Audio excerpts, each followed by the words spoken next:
Good morning, Wabash. Speaking today at Pioneer Chapel will be Dr. Eric Dunaway with his talk titled, The Tradition We Bequeath. Dr. Eric Dunaway joined the Wabash Economics faculty in 2018 after finishing his graduate work at Washington State University. He loves to play games from Candyland to Risk to Dungeons & Dragons to Diablo, and yes, even Fortnite.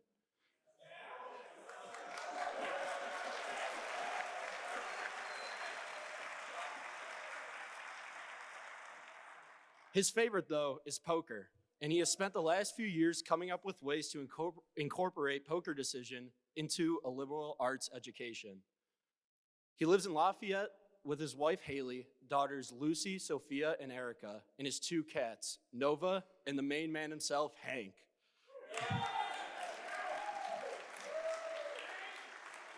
Let's give a warm welcome to Dr. Dunaway.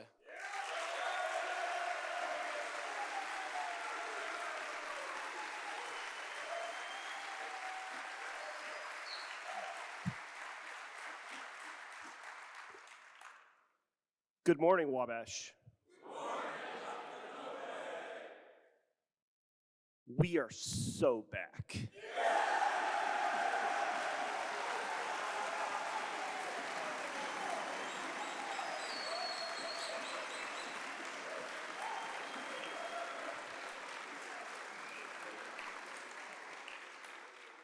I'd like to start by thanking the Sphinx Club, and especially Louis and Luca, for inviting me to lead off for what I expect to be a fantastic year of Chapel Talks at Wabash.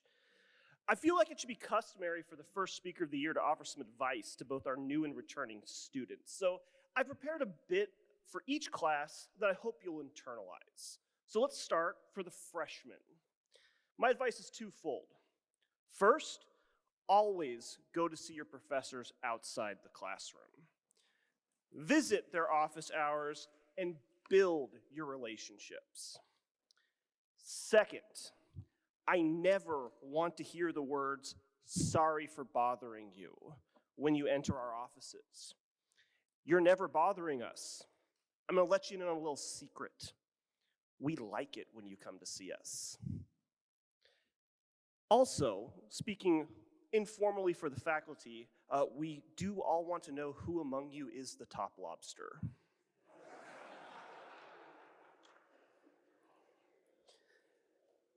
For the sophomores, if there's something that you regret not getting involved with at Wabash, it's not too late. Join that club, take that class, try out for that sport. You should always strive to put yourself out there in everything you do. You may not get what you're looking for, but you'll always learn something. Up next, for the juniors. The time to start looking for your internship this summer was yesterday. You aren't too busy. You aren't too busy yet, so get over to Career Services. Network with your alumni contacts now. And don't be afraid to make some cold calls to alumni. So many of them benefited from the exact same thing when they were students here, and they're eager to pay that debt forward. Be that guy who has his summer internship lined up by Christmas, and I promise you won't regret it. Now, lastly, of course, we have our seniors. You have memories of this place from when you first arrived 3 years ago. I want you to think about how this place might look 8 months from now. How do you want it to look? What ideas do you want to pass on to those who will come after you? Wabash has a strong history of older students mentoring younger students, and I encourage you all to embrace it. After all, it's tradition. So I've wanted to talk about tradition at Wabash for a long time, and before anyone goes off the rails and thinks I'm here to attack tradition at Wabash, I'm gonna stop you right there, okay?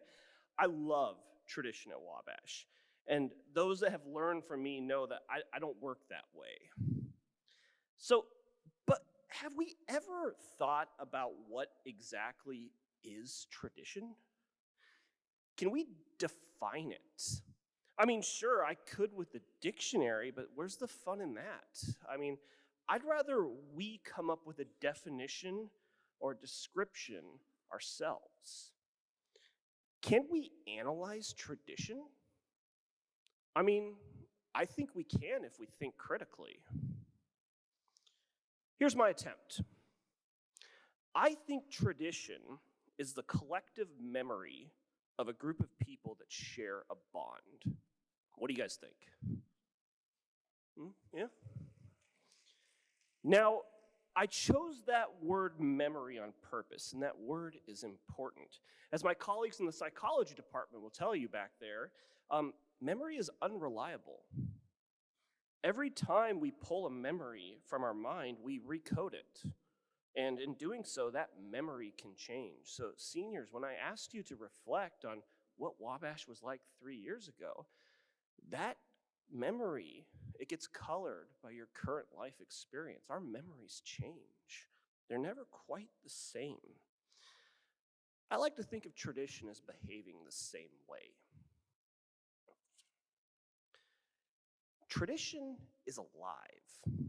It's organic. And honestly, if we leave tradition alone, it will start to change in unpredictable directions that few, if any of us, could predict. So let's take Old Wabash as an example. Many of our alumni learned our beloved fight song as more of a chant or a scream. Many learned it as inseparable from the clapping that is done at our sporting events. The way Wabash men have learned Old Wabash has changed with our own memories of it. In fact, Old Wabash saw a change right in this chapel last year with the introduction of informal drumming on the back of the pews. I wonder how many of our sophomores know that hadn't been done before. What's your memory of Old Wabash in the chapel? Is it different from that of the seniors? Is it different from that of the alumni? Now, not all modification to tradition are good. However, in keeping with my Old Wabash example, we might remember from last year, it became clear to most that the drumming did awkward things to the tempo of our song in the second verse. It kept getting faster and faster. So what happened? Well, I don't exactly know what happened, but I think some of these guys stepped in and they scaled the drumming back to preserve the tempo of Old Wabash. We found a new balance in the drumming, and it seemed to work by the end of the year. Will that drumming continue today? I have no idea. That's up to you guys. And I think this intervention is important in the context of tradition as a whole. We don't know in what direction tradition will evolve if we leave it alone, and we must act responsibly when tradition moves in a direction that is detrimental. In a sense, we must learn to see when tradition has swayed from the path we desire and act as shepherds to bring it back. And this is tough, because sometimes the changes to tradition are so subtle that we don't even see them on an individual level. But after so many of these small changes, we could end up with a memory that is far different from where we started. I saw this while I was traveling around to various National Association of Wabash Men regional clubs over the summer to meet with our alumni and hear their stories. Their memories of chapel sing, of Rhineship, of the bell game, and so many others link them to everyone in this room through tradition. And yet their memories of those things are quite different from those of the current Wabash student. This all leads to another question, of course. I think we have a good idea where tradition stands today at Wabash, but have we ever stopped to ask how it got here? Have you thought about what tradition at Wabash was like just 10 years ago? Now, even controlling for a global pandemic, a lot can change in even a short amount of time. Were these changes good? Were they bad?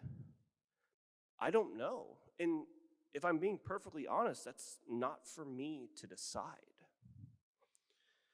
I bring all these ideas up because I think a lot of us see tradition as some immutable constant that connects back to 1832. Let's be honest, it's not. It's a living memory that changes with the times, and it does well like that. Honestly, that's one of the things I love about it. But that memory needs to be protected. And I'm not talking about protection from outside forces. It needs to be protected from itself and its ability to move in less than desirable directions, like we see with the missing front door this morning. Usually around homecoming, the rallying cry that tradition at Wabash is under attack is heard among students. Now, this is often aimed at the faculty administration. While I cannot speak for my colleagues around the campus, I will offer my own thoughts on this. And I mean it when I say that I don't want to take an active role in shaping tradition at Wabash. Tradition belongs to the students. And unless my hand is forced, I'd much rather leave you guys in charge of it.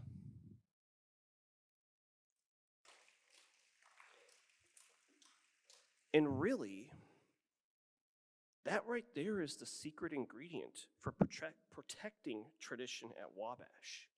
You, the students, must be willing to lead effectively, to guide tradition down the right path. You have to be able to perceive when a change has happened that could threaten the stability of tradition, then shepherd it back.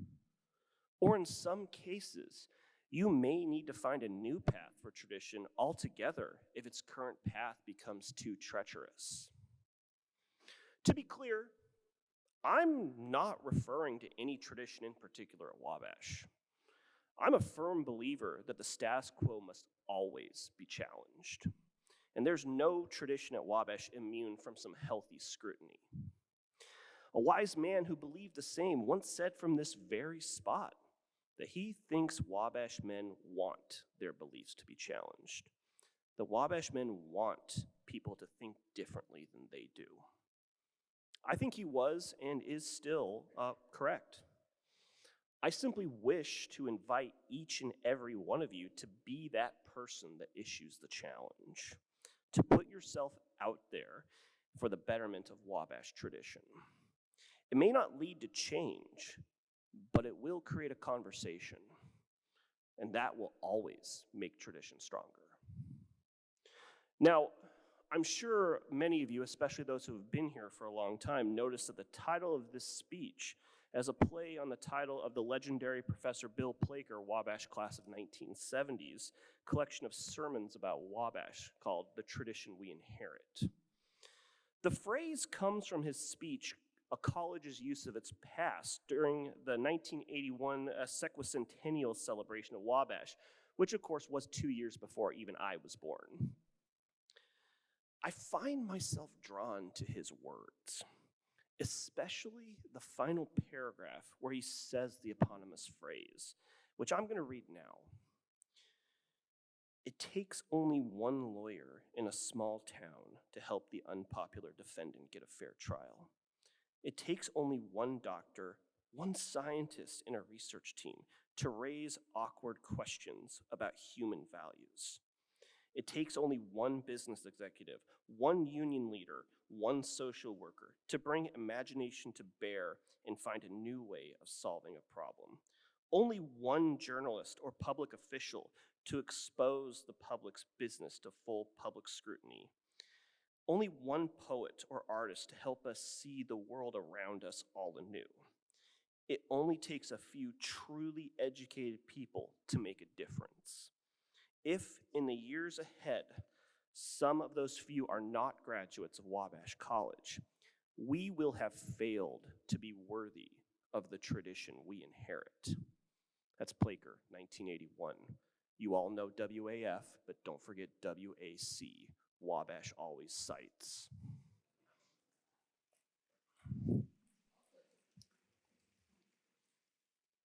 I never got to meet Professor Plaker, and I make no claim to being an authority on his life or views. But it sure sounds to me like he was calling Wabash men to action to challenge the status quo. I think he saw Wabash's tradition as something inherited by the current student body as a gift from those who came before. And he wanted Wabash men to lean on that tradition to help a world, as he said, that needs saving. That's again, Plaker, 1981. I think that truly living humanely requires us to take one step further. Tradition is indeed a gift that we inherit from those who came before, but is also a gift that we bequeath to the next generation of Wabash men. It must be shepherded appropriately to keep it safe. I challenge all of you to take up that role as shepherds of tradition, to reflect on where tradition at Wabash College currently is and where you all want it to be once you pass under the arch.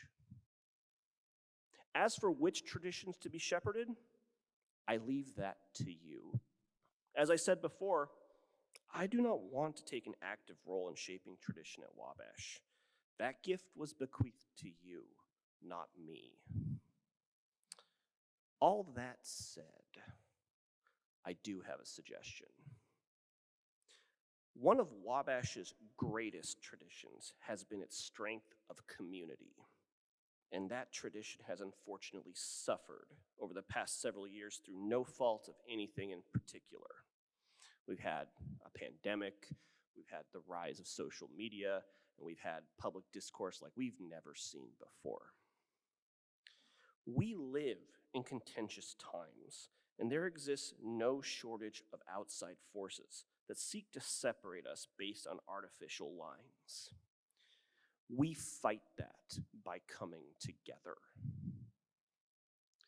Find an excuse to eat together. Find an excuse to eat with someone you've never eaten with before, like the top lobster. Find an excuse to celebrate together. Find an excuse to celebrate a holiday you've never even heard of before with your Wabash brothers. Listen to each other's stories, and don't be afraid to tell your own. Build it into something greater than the sum of its parts, and then pass it on to the next generation of Wabash students. We do that, then we can be proud of the tradition we bequeath. Thank you.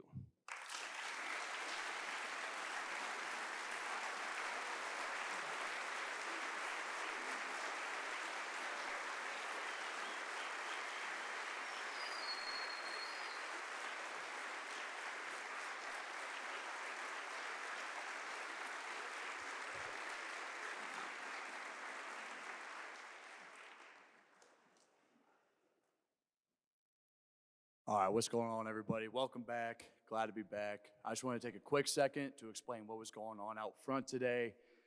Today marks the honorary start of our fallen heavenly brother Nick Assad's senior year.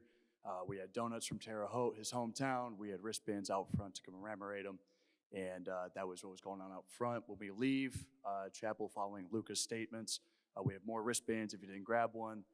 And I just wanted to take a quick second to recognize a hero, a role model, and a warrior that is in the chapel with us today. That is Julie Assad, Nick's mom.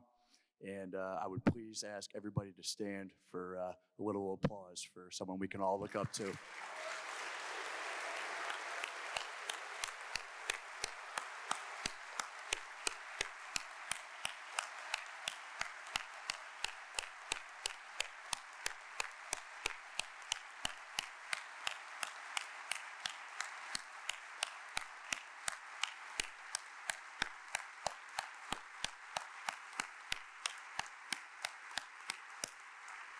Thank you. Luca, take it away. A few final announcements. Juniors interested in Rhineship should stay after for a quick Q&A. And lastly, let's start off the year great, gentlemen. Now will you all please rise and join me in singing Old Wabash? Da da da da da da da da da da da.